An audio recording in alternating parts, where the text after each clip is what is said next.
How beautiful is that? Look at that right now. It was crazy. How beautiful is life? Honestly, it's just stunning.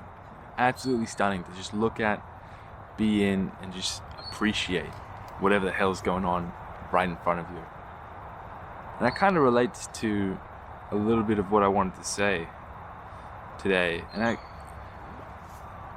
jogged my thoughts when I read this quote by Alan Watts, and he said the intellectualization creates a gap or lack of rapport between you and your life. You may think about things so much that you get into the state where you are eating the menu instead of the dinner.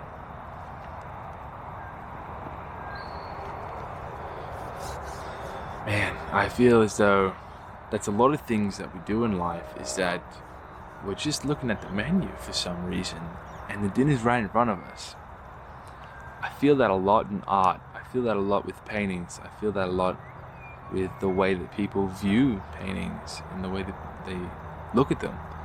I believe that anybody, no matter where you come from in life, should be able to walk into a gallery, look at a painting, and whatever it makes you sort of feel, have that be what it is. I don't believe that a painting should have an essay attached to it. It used to be that a painting is worth 1,000 words, but now it's 1,000 words is worth a painting. It's like, what are we doing? I just feel as though we've come into this era where more and more every day, more words are created, more definitions are defined, more labels are placed on things, more dictionaries are added to the internet. And words seem to take the forefront of everybody's way of thinking. I myself, I've never been able to think the same way that most people think. I recognize that in school. I don't necessarily think with words at all.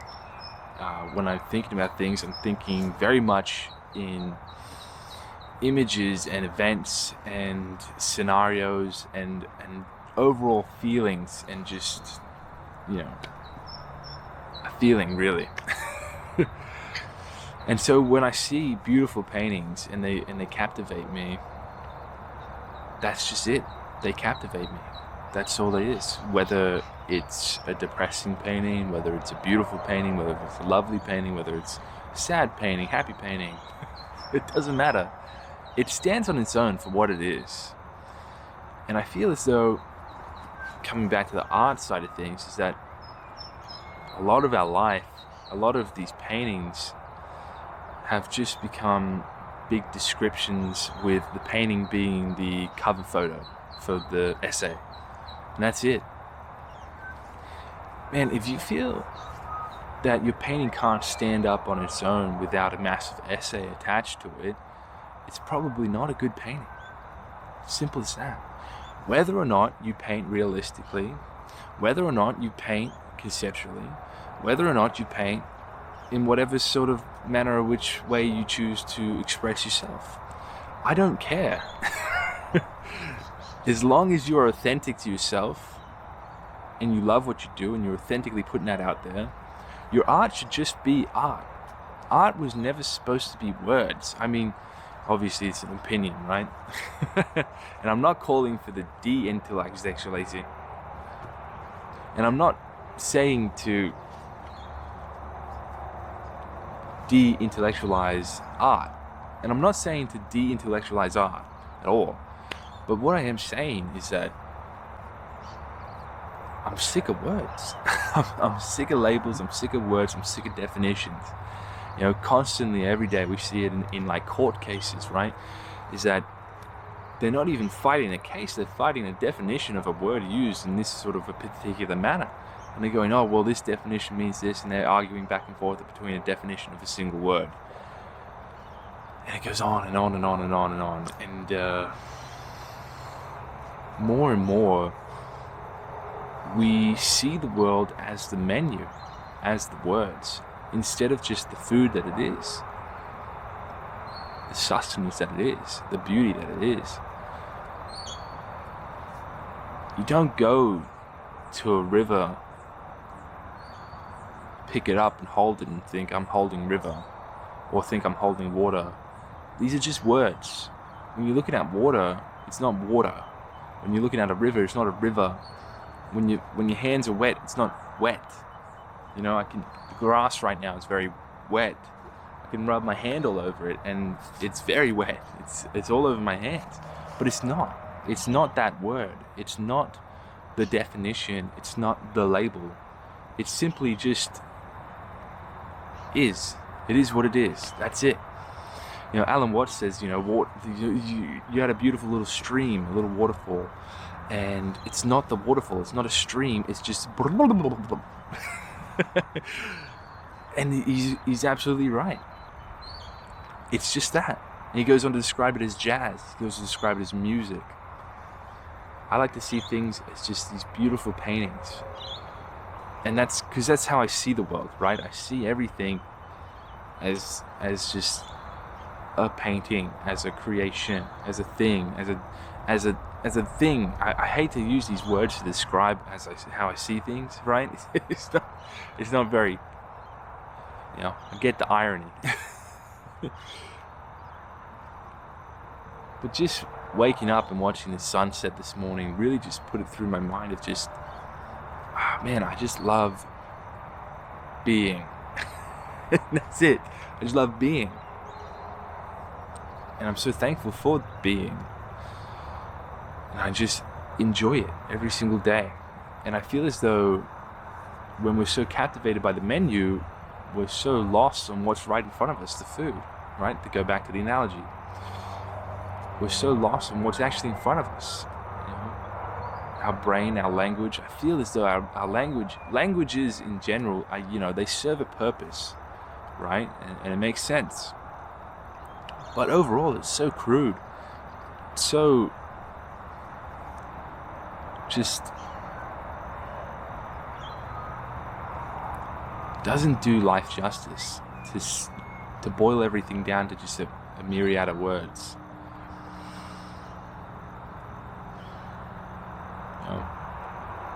And I feel as though when you read a good book, right, when somebody's able to utilize words really well, you know this for sure because they're not using words typically how everybody else uses words, you know. And I'll give credit where credit's due. When a great writer comes in and they write a book, it's all show.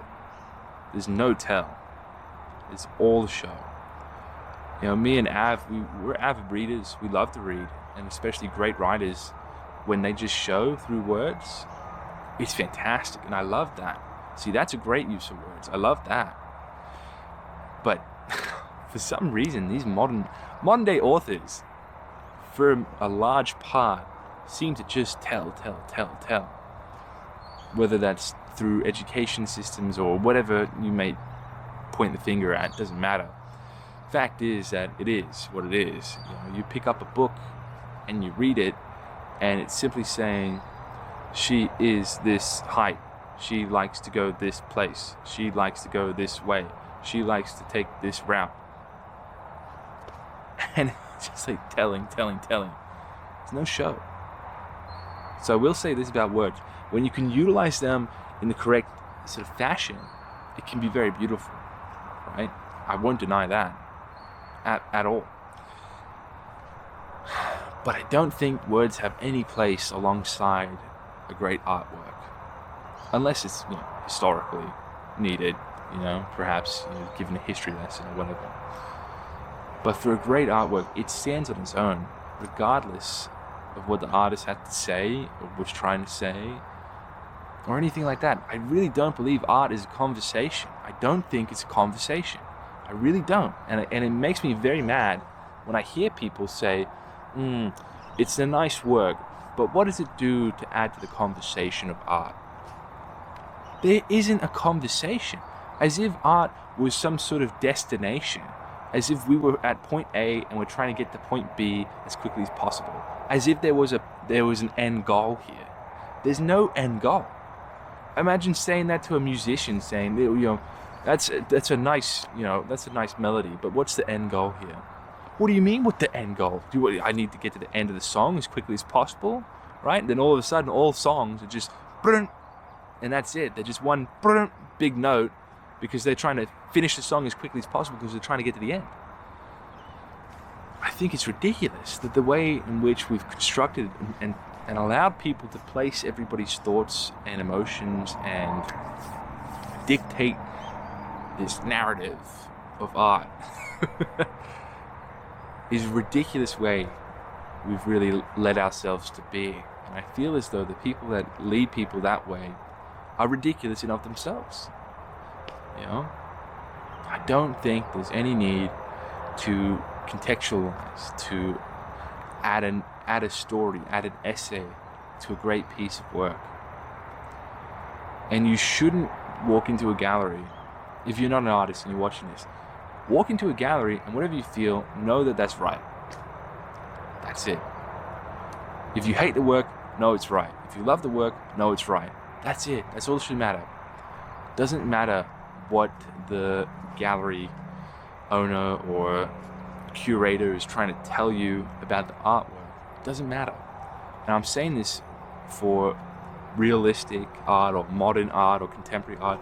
It doesn't matter what you paint, what you make.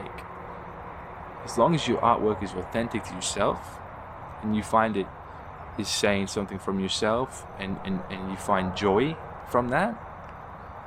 And I don't mean happiness, I mean actual joy, genuine joy. That's all that matters. That's all that matters at all, really, honestly. Man, look at that now. I don't know if you guys can see that, but the fog's starting to roll in. Looks pretty cool.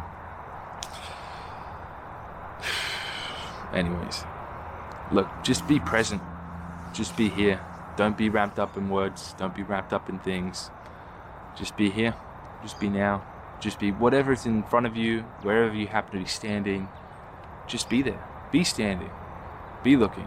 Be hearing. Just be feeling. That's it. Because we all have only the present. That's it. That's all we got. That's all we have. Alright. Get out of here. Go live your life.